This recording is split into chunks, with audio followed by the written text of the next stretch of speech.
Hi everyone, the Industrial Relations Folio task draft is due next week and some students are struggling to start this task. So I thought I'd create a small video that will clarify some of the questions that are being asked of me. The first thing you need to do is conduct an investigation of your workplace, which is your club, school or association. You are then going to use information to critically analyse relationships between work-related issues and practices. And the first step for us to do is to create a checklist, a work, health and safety checklist. Now, if you do a Google search of WHS checklist, you will see that you will get hundreds of checklists that already exist on the World Wide Web. But also your club, school or association may already have a WHS policy and they may already have a checklist connected to that. So therefore you can use one of their checklists. What does a checklist look like? An example of one, and I got this one, apologies, it's not at the beginning of the page. I got this particular checklist from an American university. It clearly identifies the space and certain things that occur in the space. There is a yes and no column to see whether it meets safety standards. You can write a comment about it. If it doesn't meet safety standards, you can type an action that needs to occur, and you can also indicate the date that that particular action has been completed.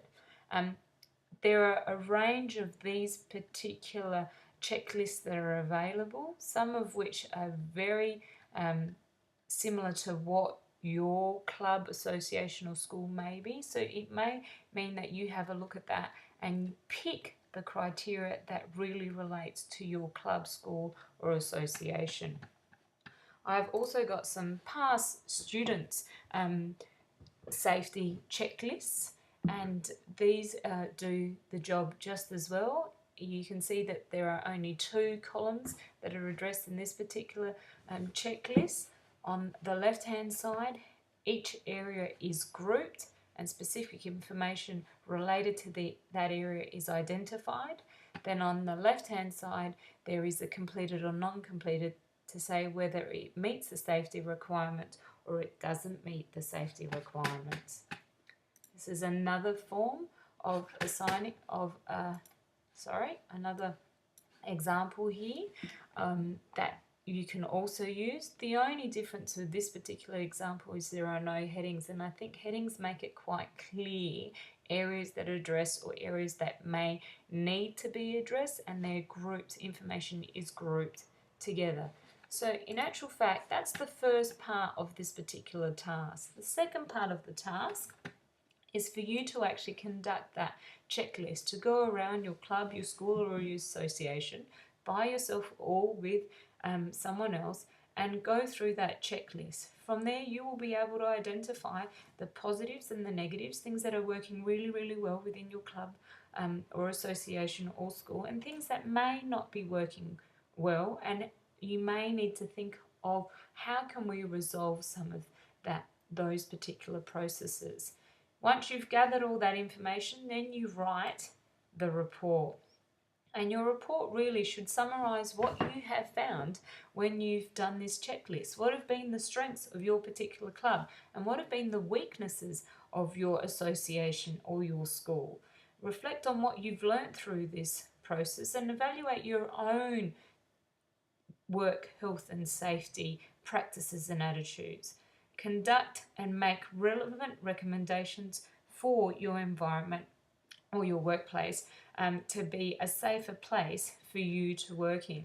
Now, just to clarify, because I'm just going to look at the grid and the performance standards that I am going to mark your work against, and if we can look at the first part of it, comprehensive understanding at the advanced level of knowledge, skills and competencies appropriate to the relevant industry, you would need to talk about things like what are some of the things you're talking about at your club that are related to WHS.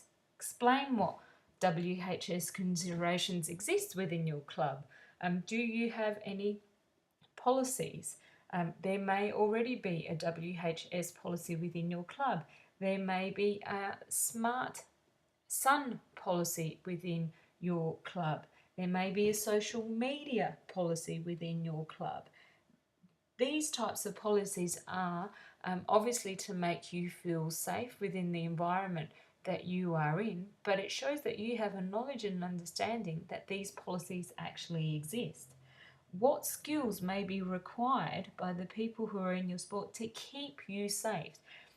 You know, you have to think about some of the risk assessments that are actually done in order to keep your environment safe. So for some of the surf life-saving students, the risk about water and the weather and all sorts of things, who makes those judgment calls? Are there policies in place that kind of outline what should happen during those particular events? Who's checking the equipment that you're actually using to make sure that they are safe? The next part, when we look at it, I want you to address things like, what are the issues that you have found within your club when it's connected to WHS? Why are they an issue? What are some of the positive things that your club does, and what are some of the negative things that need to be addressed? Remember, you're addressing your workplace, your health, and your safety. Do you feel safe in the environment that you are training in? And most of you are spending a considerable amount of time there. Include things like, are there enough warm-ups or cool-downs in a particular routine?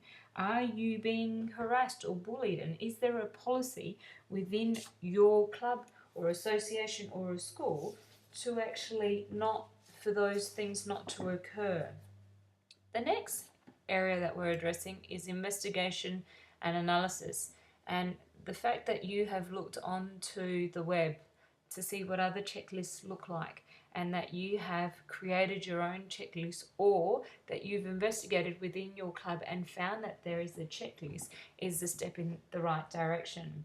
But you need to address what the issues are within your sport when it comes to WHS.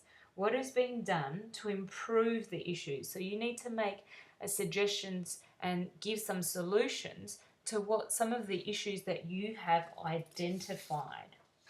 Last but not least is the reflection and evaluation. And this area, you need to show that you are aware of WHS policies and a whole range of things within your training, competition, rehearsals and performance. How do you model a good practices within your sport or your dance? You give examples to support this. How often do you think and act about WHS in your sport? Mention any time that your club has helped or hindered you in WHS, e.g. have you suffered or benefited from a WHS issue? And think of an example where someone may have been injured in your sport, and what the processes were for that particular person. Have you ever had to use any services your club provides in terms of doctors and physios? How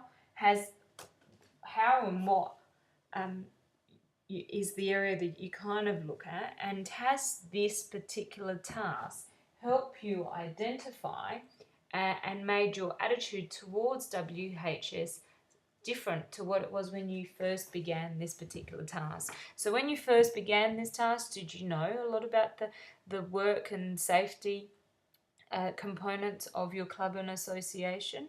And now that you know, how different is it for you? I hope this video has helped and cleared up some of the questions that you may have. Don't hesitate to email me or contact me if you are still uncertain of what is required for this task. Thanks.